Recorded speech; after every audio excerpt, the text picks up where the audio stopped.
Comme vous le savez, aujourd'hui, nous avons ciblé notre propos sur les agropoles. C'est une nouvelle politique de l'État et que ça vient à son heure parce que nous savons que les développer, c'est d'associer non seulement la production, mais aussi l'industrie de la base au sommet. Les petits agriculteurs, depuis un certain temps, ont été formés sur la base non seulement de la production, mais aussi de la présentation des produits, et surtout des produits céréaliers.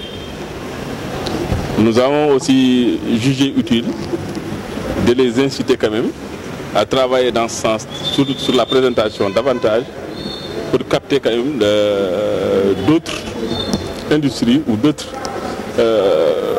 gens qui peuvent vraiment exporter ces genres de produits. Donc l'agroport vient à son heure parce que ça parle non seulement de la production, en élargissant la production, mais ça parle aussi que de la transformation. C'est ça l'intérêt que la Chambre de commerce a vu pour convier à ce débat. Donc, comme l'a si bien dit le conférencier, il y a 5 agropoles et que dans chaque centre ciblé, il y a des produits aussi ciblés. Donc nous avons dit qu'il faut essayer d'élargir l'assiette en essayant de faire de sorte pour que quand même que les concernés, on attire quand même les concernés dans ces genres de projets.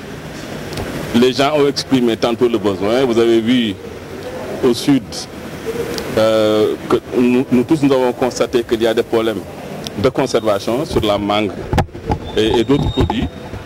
Mais ce projet peut quand même régler ce problème pour faire de sorte pour pouvoir quand même mieux non seulement faire travailler les gens, mais mieux conserver nos produits en vue de mieux les exporter. Donc c'est une bonne chose. Ça va régler aussi des problèmes de l'emploi parce qu'au niveau de la base, on peut faire vraiment travailler davantage les gens. Il y a aussi d'autres problèmes, des problèmes d'organisation qu'ils ont déjà soulignés.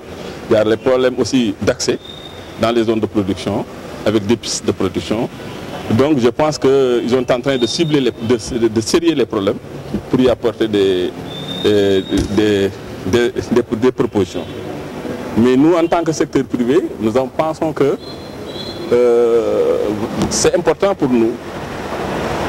Investir dans le bâtiment, pour nous, c'est sécuriser quand même l'investissement, mais aussi pour vraiment essayer de booster notre pays et régler ce problème d'emploi, il faut aussi essayer d'investir dans ce secteur.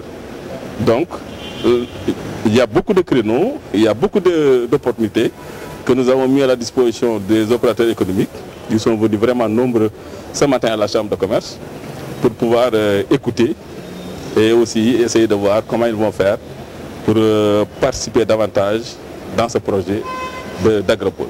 Au niveau de la Chambre, nous avons jugé utile de créer un comité de suivi. Et dans ce comité, on va intéresser tout le monde, essayer d'approcher aussi l'autorité, afin de pouvoir y interdire d'autres produits